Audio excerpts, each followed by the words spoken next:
Hello, good morning students and friends.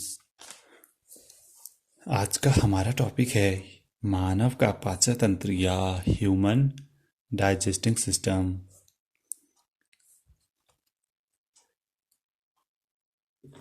देखो बच्चों, आज हम इस टॉपिक में अध्ययन करेंगे मानव के पाचन तंत्र मानव का पाचन तंत्र क्या है ना।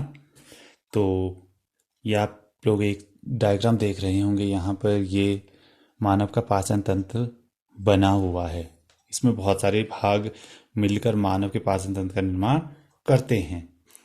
तो बच्चों, हम देखेंगे एक डायग्राम, ह्यूमन डाइजेस्टिंग सिस्टम या मानव का पाचन तंत्र। देखो, मानव का पाचन तंत्र एक लंबी आहार नाल के रूप में होता है जो मुख से लेकर गुदा तक फैला होता है। इसके निम्नलिखित भाग होते हैं। इसके बहुत सारे कई भाग होते हैं जिनका हम अध्ययन करेंगे। सबसे पहला इसका पहला भाग है मुख गुहा। यह है मुख गुहा। मुख गुहा में हम अपने हाथों से मुख गुहा में भोजन को रखते हैं और भोजन को रखने के बाद इसको दांतों की सहायता से चबाया जाता है और चबाने के बाद इसकी लुगदी बनाई जाती है और जीभ की सहायता से इसमें लार मिलाई जाती है। हमारी जीभ के नीचे 3 जोड़ी लार ग्रंथियां होती हैं जिनमें से लार या लाला रस निकलता है जो भोजन में उपस्थित स्टार्च को ग्लूकोज में बदल देता है। अब देखो, मुंह का काम तो खत्म हो गया। मुंह से अब जब भोजन की लुगदी बन गई है, उसमें लार मिला दी गई है। लार में टाइलिन होता है। टाइलिन भोजन में उपस्थित स्टार्च को ग्लूकोज में बदलने का कार्य करता है। देखो, अब ये ग्रशिका के माध्यम से ये लंबी नली है, इसको हम ग्रशिका कहते हैं। ग्रशिका के माध्यम से ये भोजन आमाशय में पहुंचता है। ग्रशिका एक कर्माकुंचन नली है जिसमें जैसे इसमें भोजन का कण जाता है, इसमें कंपन होता है और कंपन के कारण ये भोजन इस नली में कहीं अटकता नहीं है, सीधे आमाशय में पहुंच जाता है। ठीक है ना। ये ग्रशिका, देखो ग्रशिका एक लंबी नली है और अब देखो, ग्रशिका के बाद आता है हमारा आमाशय। ग्रशिका के बाद क्या आता है? आमाशय। ये आमाशय एक गुब्बारे जैसी थैलीनुमा संरचना है। मुंह से जो भोजन भी हमने ग्रहण किया, चबाने के बाद वो सारा भोजन हमारे आमाशय में जमा हो जाता है। आमाशय में लगभग भोजन 3 से 4 घंटे तक उपस्थित रहता है।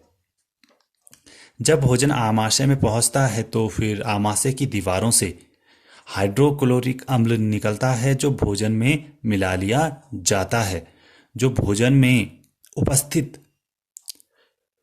बाहर से आए हुए सूक्ष्म जीव, जीवाणु आदि को नष्ट करता है और ये भोजन को सड़ने से भी बचाता है। और आमाशय की दीवारों से श्लेष्मा भी स्रवित होता है। श्लेष्मा हाइड्रोक्लोरिक अम्ल के प्रभाव से आमाशय की दीवारों की रक्षा करता है और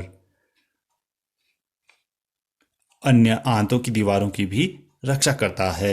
अब आमाशय में भोजन पूर्ण रूप से क्या हो गया है?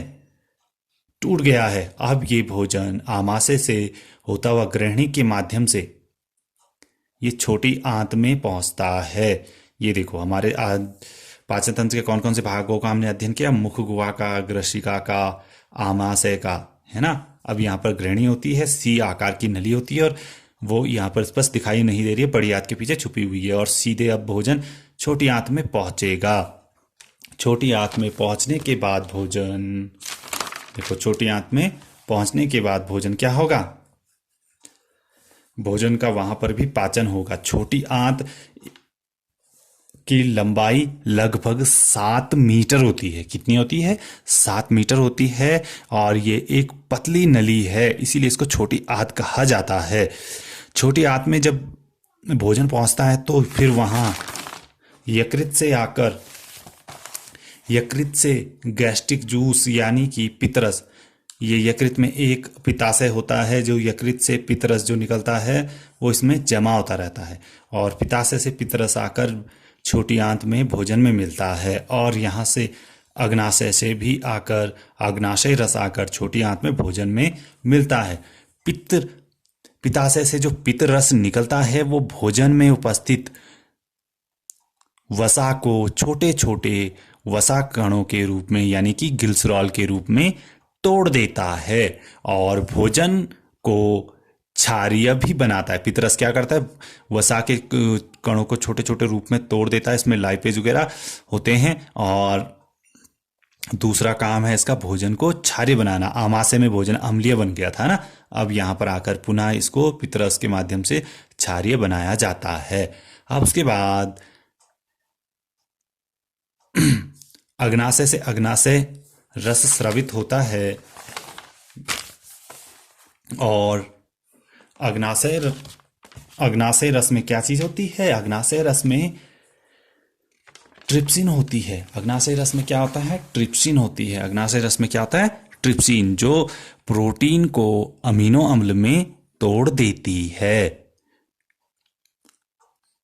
अब इस प्रकार जो भोजन छोटी आंत में पहुंचा था वो पूर्ण रूप से टूटकर छोटे छोटे कणों में बदल गया है। कहने का मतलब है कि जो भोजन छोटी आंत में अब उपस्थित है उसमें से जितने भी पोषक तत्व हैं वो सब अलग हो गए हैं।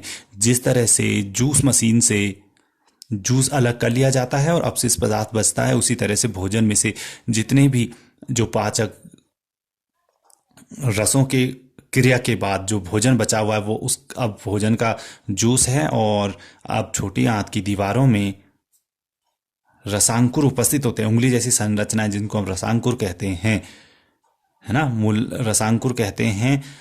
उनके द्वारा इस भोजन के पोषक तत्वों को अवशोषित कर लिया जाता है, और भोजन अवशोषित करने के बाद जो अपशिष्ट पदार्थ बचता है, यानी कि जो जैसे जूस मशीन से जूस जब हम निकाल लेते हैं उसके बाद जो अपशिष्ट पदार्थ बचता है वो अब बड़ी आंत में चला जाता है, और बड़ी आंत में पहुंचने के बाद भोजन कुछ समय यहाँ रहता है। बड़ी आंत की चौड़ाई छोटी आंत से अधिक होती है लेकिन इसकी लंबाई कम होती है। बड़ी आंत की लंबाई लगभग 1.5 मीटर होती है। अब जब ये भोजन बड़ी आंत में पहुंचेगा तो बड़ी आंत में पहुंचने के बाद इसमें जो भी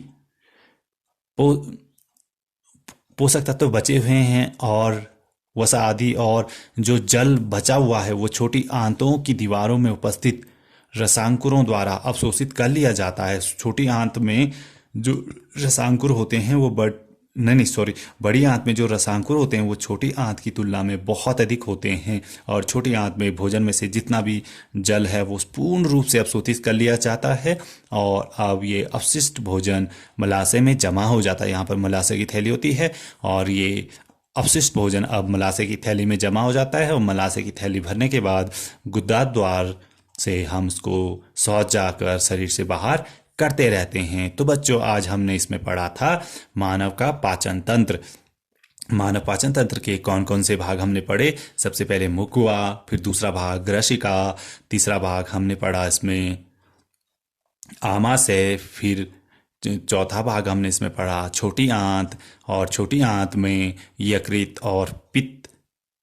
यकृत में से जो पित्तरस होता है, पित्ताशय होता है, वो यकृत छोटी आंत से जुड़ा हुआ होता है, और यहाँ से अग्नाशय भी छोटी आंत से जुड़ा हुआ होता है। उसके बाद हमने पढ़ा बड़ी आंत, और उसके बाद यहाँ पर बड़ी आंत में एक छोटी सी कृमि रूप परिशेषिका या इसको अपेंडिक्स भी कहते हैं, ये उपस्थित होती है। ये हमारे शरीर में उपस्थित होती है लेकिन इसका हमारे शरीर में कोई कार्य नहीं है।